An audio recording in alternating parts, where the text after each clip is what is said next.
সেদিনে আমার দিদির একটা বিশাল বড় অ্যাক্সিডেন্ট হয়। ইস, একটা মানুষকে এভাবে ধাক্কা দিয়ে মেরে ফেললো। আমার দিদি বেঁচে আছে। দিদির আগের কথা কিছু মনে নেই, দিদি স্মৃতি কমপ্লিটলি হারিয়ে ফেলেছে।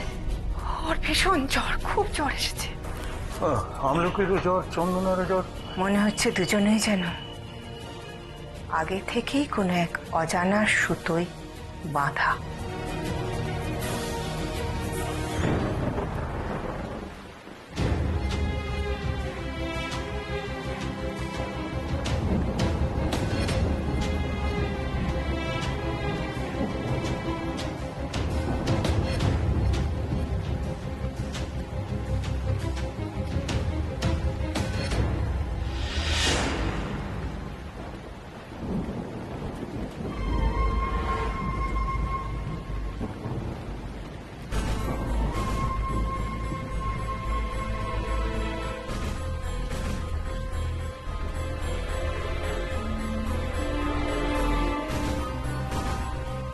ঠাকুর, তুমি শুধু আছো না, তুমি আর পাশেই আছো, তাই একটার পর একটা ঘটনা ঘটিয়ে চলেছো।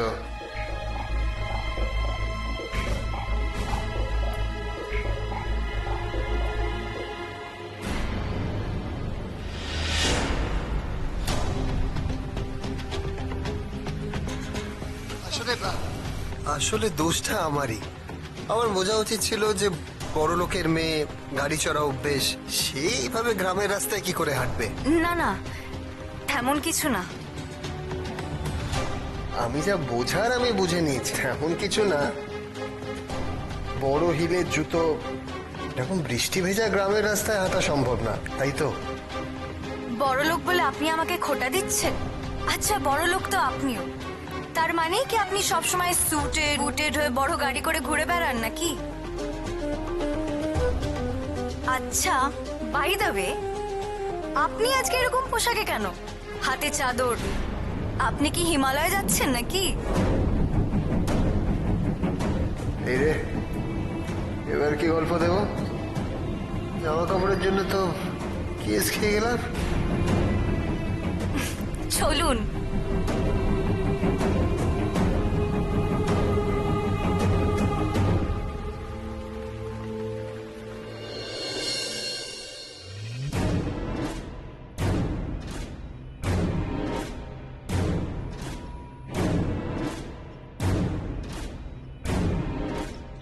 বড় মামা টেন্সড, বড় মামা টেন্সড। বড় মামি ঘরে নেই, এই সুযোগে ইঞ্জেকশনটা পুশ করে দাও।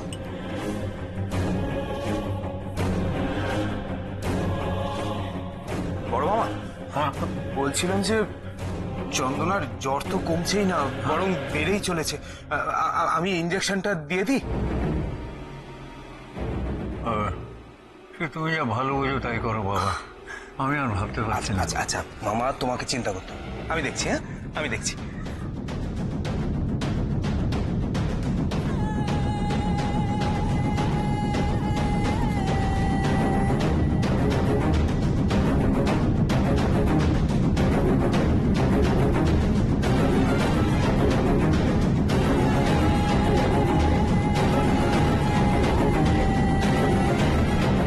কি করছো? এই চন্দনার জ্বরটা যা বেড়েছে না, ইঞ্জেকশনটা দিয়ে দিই। ইঞ্জেকশনটা দেবে না। হ্যাঁ, দেবে না।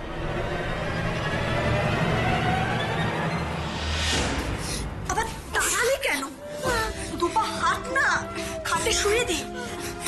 জ্বালা হলো ভালো, একে তো নড়তে চড়তে পারছে না, তার উপরে 50 বার বমি, হিসু। এই মেয়েকে নিয়ে আর ভালো লাগে না। কি হলোটা কি? দুপা এগো না। ছেড়ে দাও ওকে, ছেড়ে দাও ওকে। দেখছো যে বাচ্চাটা জ্বর ছাড়ছে না, এতটাই দুর্বল যে হাঁটতে পর্যন্ত পারছে না, তোমরা ওকে ছি ছি ছি ছি। ছাড়ো ওকে, ছেড়ে দাও, ছাড়ো, যাও যাও।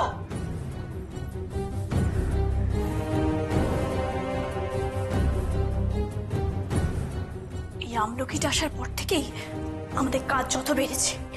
শুধু কি কাজ, খেটেও মরো আর কথায় কথায় ম্যাডামের কথা শোনো। এখন ভাবছি পালিয়ে গেছিল ভালো হয়েছিল। আবার যদি ওকে ভাগানো যায় তাহলে আমরা বেঁচে যাই। তককে তককে থাকো, সুযোগ তো ঠিক আসবে, আর তখন না আমরা ঠিক ওকে আশ্রম থেকে বের করে দেবো।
বড় মামা কি করব, জ্বর কিন্তু বেড়েই যাচ্ছে। তবুও তুমি দেবে না ইঞ্জেকশন, দরকার পড়লে ডাক্তার আসবে।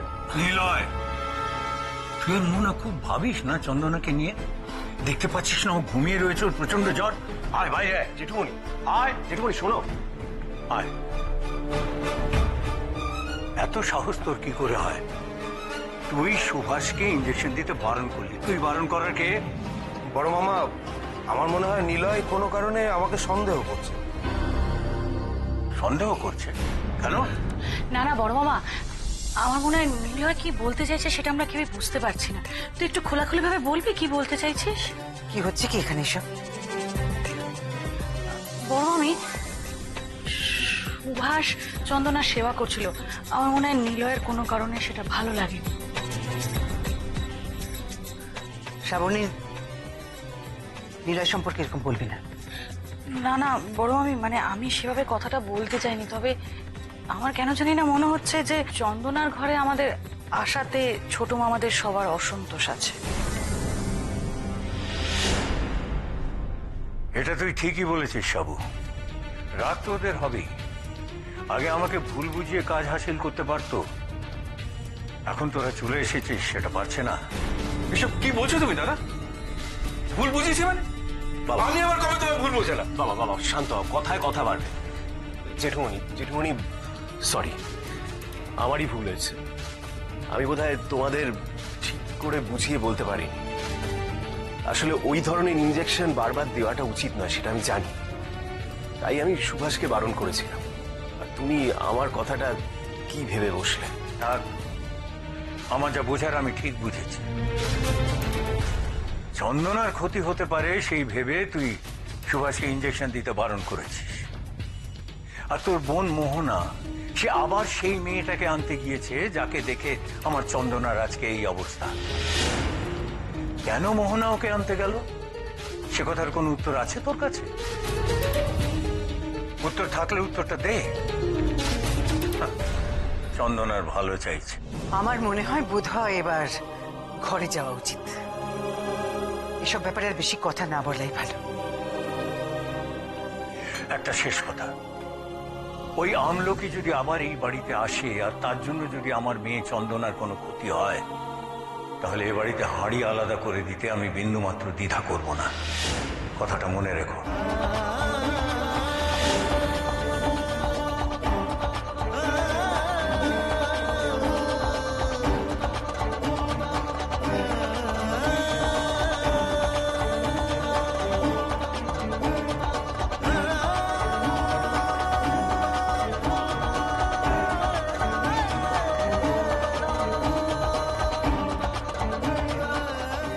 খেলা একদম ঠিক দিকে এগোচ্ছে।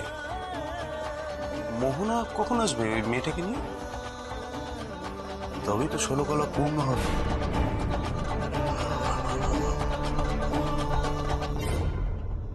দিন দাদা, তাড়াতাড়ি দিন টাকাটা। তার মানে আপনি ইচ্ছে করে আমার প্রশ্নের উত্তরটা এড়িয়ে যাচ্ছেন, তাই তো? কোন প্রশ্ন?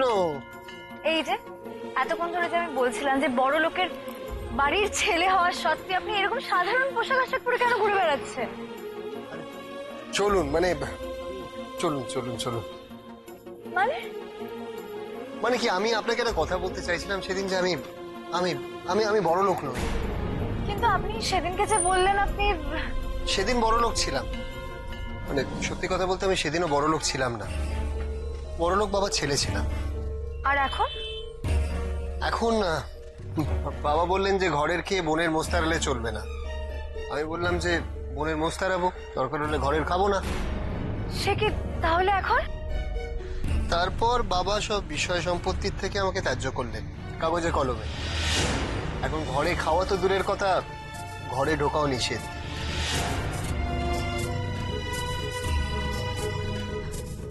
সে কি তাহলে এখন আপনি থাকছেন কোথায়? আরে আপনি প্রশ্ন করবেন, আমি আপনাকে কি বললাম যে মন্দিরটা খুব জাগ্রত, চলুন পুজো দেবেন না, চলুন চলুন চলুন চলুন চলুন আসুন।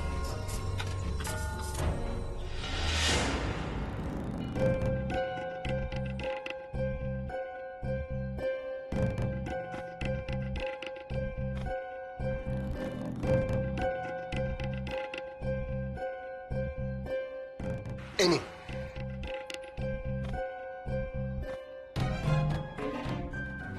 রাধা মাধব তার সব ভক্তদেরকে এই মন্দিরে আশ্রয় দেন, তাহলে আমাকে দেবেন না কেন? আমিও তো ওনার ভক্ত। মানে আপনি এই মন্দিরেই থাকেন? হ্যাঁ, রাতে আমি এই মন্দিরেই থাকি, আর দিনের বেলা পথে পথে ঘুরে বেড়াই। ঘুরতে ঘুরতেই তো আপনার সাথে দেখা হলো। না, আমি না কিছুতেই বুঝতে পারছি না যে এরা কেন এরকম করে, কেন এরা অন্যের কথা একদম ভাবে না। এরা মানে আপনি কাদের কথা বলছেন? না না, কিছু না। আসলে আমার এটা ভেবে খুব খারাপ লাগছে যে আপনি এইভাবে সবকিছু হারিয়ে।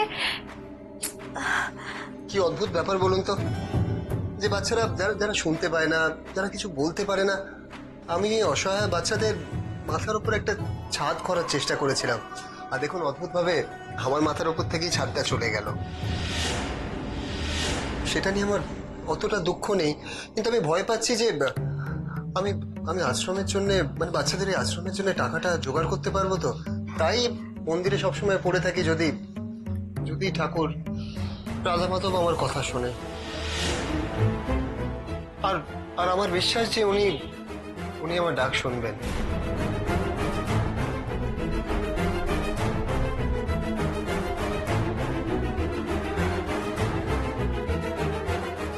ঠাকুর, তুমি নাকি সবার সব প্রার্থনা শোনো। ঠাকুর, তুমি দিদিকে সুস্থ করে দাও। আর হ্যাঁ, ওই অসহায় বাচ্চা মেয়েটাকে যেন আমি আমার নিজের কাছে এনে রাখতে পারি, যেটা যেন আপত্তি না করে। শুধু এইটুকুই দেখো। আর ও সরি, আপনার সঙ্গে এতদিন ধরে আমি কথা বলছি অথচ আপনার নামটাই আমার জানা হয়নি। আপনার নামটা বলবেন? আমার নাম রতন, মানে রত্নদ্বীপ।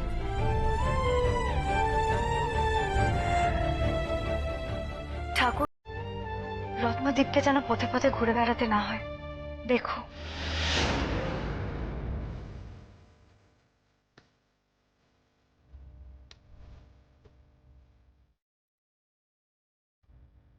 দেখো ঠাকুর, আমাকে যেন আর পথে পথে ঘুরে বেড়াতে না হয়। আর সেটা সম্ভব যদি যদি চন্দনা স্মৃতি আর কোনোদিনও না ফেরে। ও আমাকে ভুলে গেছে তো, ভুলেই থাকুক। আমি আমি নতুন করে আমার জীবন শুরু করব। এই মেয়েটাকে বিয়ে করে ঘর জামাই হয়ে পায়ের ওপর পা তুলে। হ্যাঁ, আচ্ছা, আপনি এদিকে কেন সেটা তো বললেন না? আমলকিকে খুঁজতে। কাকে খুঁজতে? আমলকিকে খুঁজতে।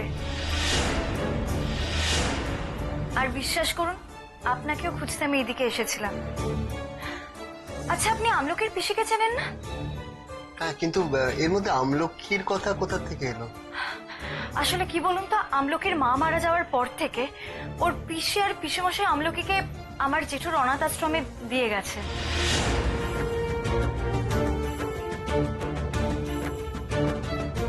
আপনার জেঠু অনাথ আশ্রম চালান?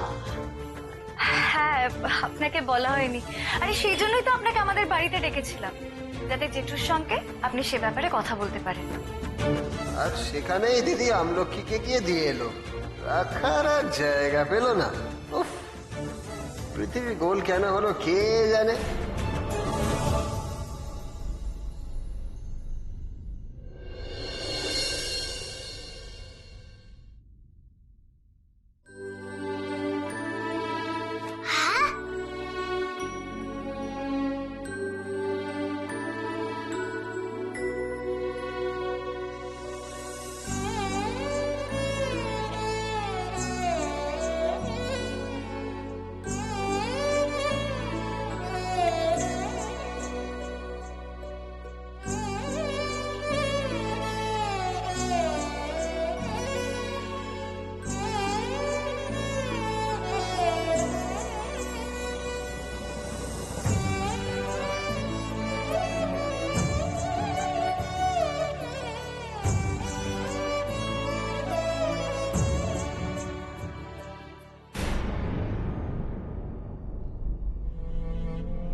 আসলে কি বলুন তো, আমি আমলকিকে আশ্রম থেকে ছাড়িয়ে এনে আমার নিজের কাছে এনে রাখতে চাই, কিন্তু আবার আশ্রমের রুল ওয়াইজ ওকে যারা যারা ওখানে ভর্তি করেছে তাদের পারমিশন ছাড়া আমি সেটা কিছুতেই করে উঠতে পারবো না।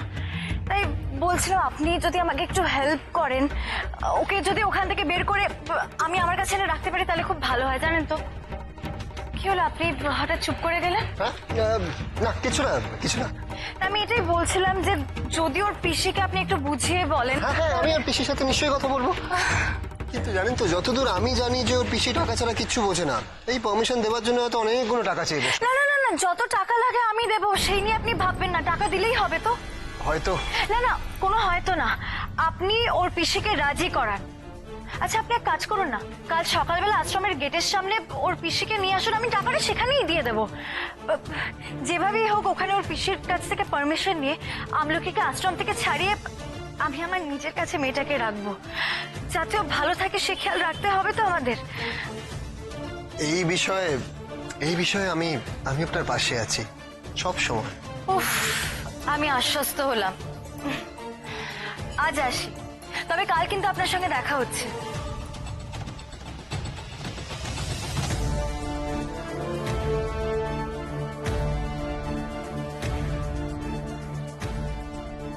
আজ সত্যি তুমি আমার কথা শুনলে ঠাকুর। যার পথ চেয়ে এতদিন বসেছিলাম আজ তার সাথেই দেখা হলো। এবার মনে হচ্ছে আমলকিকে আমার কাছে আনার বন্দোবস্ত হয়ে যাবে।